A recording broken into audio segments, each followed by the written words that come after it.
Welcome to my channel. Today we will be talking about how to temporarily unfreeze your Equifax credit file.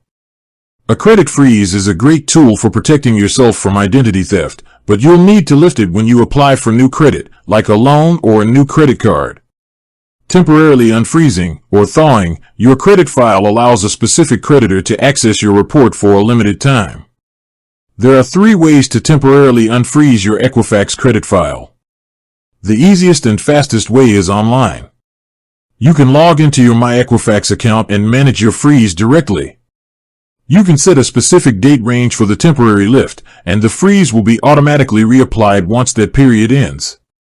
You can also unfreeze your credit by phone. Call Equifax's customer service number.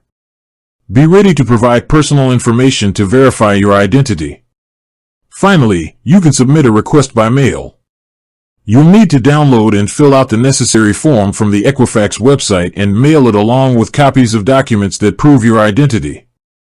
This method takes the longest, so it's not the best option if you need to unfreeze your file quickly. Regardless of the method you choose, a temporary credit freeze lift is free.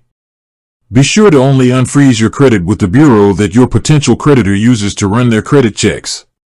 With that being said, thank you for watching. For more finance videos, kindly check my page. Please like, share, comment, and subscribe to my channel. Thank you.